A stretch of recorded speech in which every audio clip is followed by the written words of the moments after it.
Hey everybody, today's video is on how to fix a broken tipped ceramic knife. I hope you enjoy.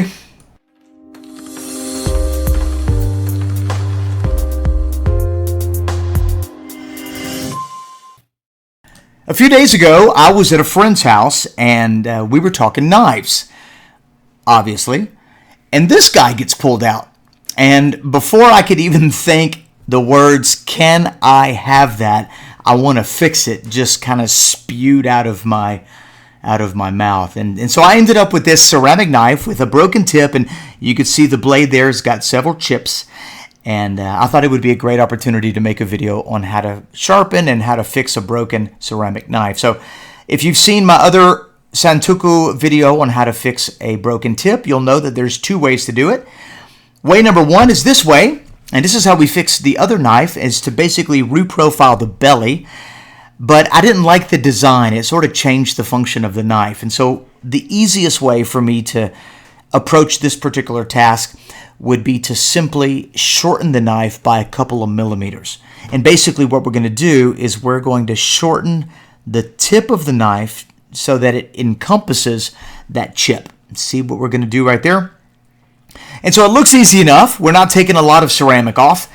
And what you're going to need for this project, if you do want to embark in fixing a ceramic knife, is you're going to need diamonds, and lots of them. And as you're going to see right here, I'm using a DMT extra coarse. And it's only because I didn't have a diamond belt or some sort of a resin bond wheel that I could do automatically. And so as you can see, we're just very carefully, I don't want to bust my diamonds out too bad, and I'm just moving that knife at about a 90-degree vertical with about a 12-degree angle, and that's the end result. That's actually about 45 minutes later, not about 30 minutes later, and it looks like we've got an exceptional job. So now we need to sharpen the knife and fix those chips and get this thing blazing sharp.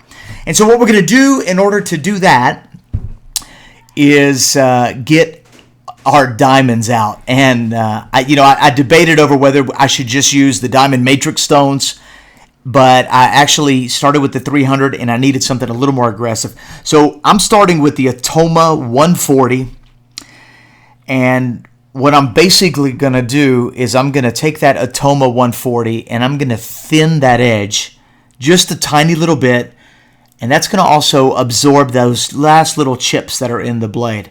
But I'm also going to start, I'm also going to get the, there we go. I'm also going to get the Edge Pro Diamond Matrix. And so what I'm going to do is I'm going to start with the Atoma 140. This is the knife under magnification before. So as you can see what it looks like, and it's just got no potential. Not even any potential. I mean, I think maybe I'm trying to saw here. Maybe it's a sawing action. Maybe it's a butter knife. But this thing is sad, and we're going to bring it back to life here in a minute. So we've already fixed the tip. We've restored the tip. It's now back to its Santoku glory, a couple millimeters shorter, and now we're going to thin it. And so I'm going to take this thing and bring it to a 17-degree bevel with the Atoma 140. And basically, I'm just going to be doing some sweeping motions forward and backwards until I can consume those chips. And you'll see here in a second what I'm talking about. And so nothing special. Right now, this is just kind of a regular sharpening session. And this Atoma 140 is actually fairly aggressive. It was actually working fairly quick. I'm going to do a lot of fast forwarding so that we can get what took quite a while in just a few minutes. So we can kind of fast forward everything. But as you can see, we're just nice and easy. We're cutting it down. We're cutting it down until that chip's gone. And as you can see right there towards the tip, the chips have been removed. And so that was probably about 5 passes. And this is what it looks like now. We got a nice 17-degree bevel. And so we're going to go ahead and switch stones to the 140. And what I also did, I don't know if I put it on camera, but at this point I increased the bevel, increased the angle to 20 degrees. So the thing is you don't want it too steep because you don't want that tip to be too brittle. And it is brittle. And so what we're going to do is we're going to do 100 scrub strokes on each side. And a scrub stroke is basically just back and forth. And so I'm a big fan of slow and easy. I know some of you may do scrub scroats. Hang on a minute. Some of you may do scrub strokes. How's that sound? Like you're literally cleaning a bathtub or a toilet. And if it works for you, absolutely. This is just how I do it. So we're just going directly back and forth. And we're going to do 100 on each side. And so what I ended up doing was roughly 50, 50, then 50, then 50. And then now I'm moving on to the next one. And so this next technique, same knife, same stone, is 100 sweeping strokes per side. All right? So 100 scrubs, 100 sweeps per side, and then we move on to the next stone. The problem with ceramic is that you don't get the feedback that you get with your metal. That's what the Atoma 400 looks like. So unlike sharpening a regular knife, you really have to keep your angle. You have to be diligent as to the force that you're using. And now we're moving on to the next stroke. This is the Atoma 600. And remember, 100 scrubs, 100 sweeps per side. And once you do that, we'll move on to the next stone. At least that's what I did. And I'm still not getting a good cutting edge. Atoma 600, there it is. It's starting to look good, and it's cutting a little bit better, but it's not respectable. And I want to go ahead and keep on moving forward. And so now what we're going to do is we're going to switch over to the Edge Pro Diamond Matrix 1100. And the Diamond Matrix 1100 is going to be handled the exact same way. 100 scrubs, 100 sweeps per side, and then we'll move on to the very next stone.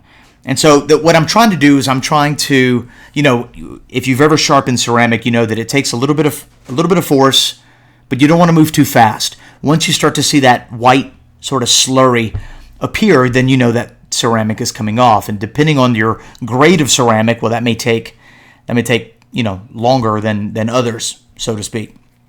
So right now we're just doing 100 scrubs, and then 100 sweeps. 100 sweeps. And basically, I'm just splitting it up. I'm doing 50 on one side, 50 on another side. If you've sharpened ceramic, you'll realize that you're really not going to get a respectable edge until after that 1,000 stone. And then at that point, you can move forward. So this is the 1100. This is what it looks like under magnification. It's about 220 times.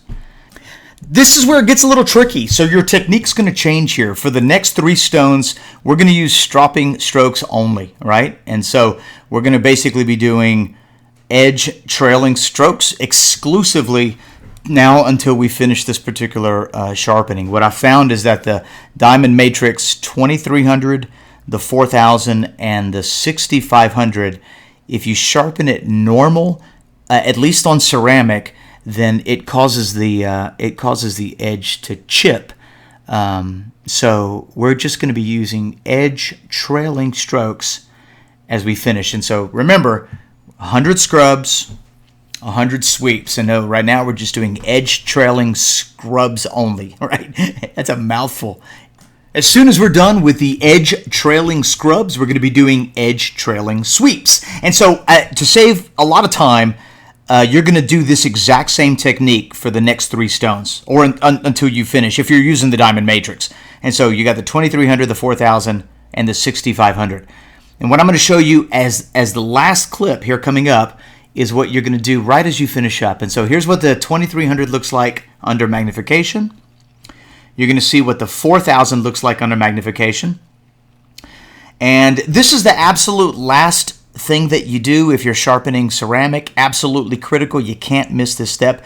You got to basically run down that pyramid. So you're going to be doing edge trailing strokes in decreasing value. So I'm going to start with 10 strokes per side, and then I'm going to go 8 strokes per side, edge trailing, 6 strokes per side, 4, then 2, and then when I'm done with 2 edge trailing strokes per side, I'm going to do 1 edge trailing stroke per side, and I'm going to do that 10 times.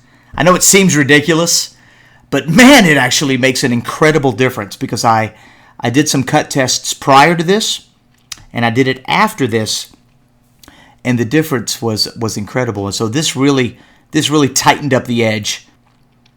And so right now we're just doing 1 and 1 and 1. You can see it's ridiculous and crazy, and that's what that's going to look like. And so it actually goes fairly quick. This particular session took longer than most, just because of the nature of the material that we're working with. But if you don't have anything diamond, then I wouldn't even bother. What's kind of cool is the mirror's edge that this thing has on it. Now that we're completely finished, let me let you see what the 6500 looks like.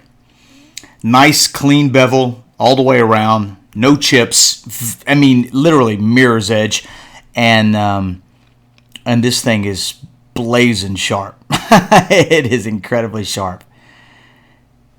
And so we're going to give this Santoku knife, ceramic knife, back to its rightful owner in a restored condition.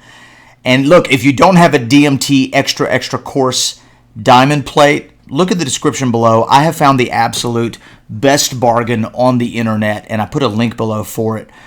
Not only is the extra coarse great for doing things like this, but you could also sharpen your knives, lap your stones, and it's just such a great tool to have in your kit. Thanks a ton for watching, right? Don't forget to subscribe and share if you like this video. Give it a thumbs up. If you got any questions or comments, leave them in the comment section below. See you in the kitchen.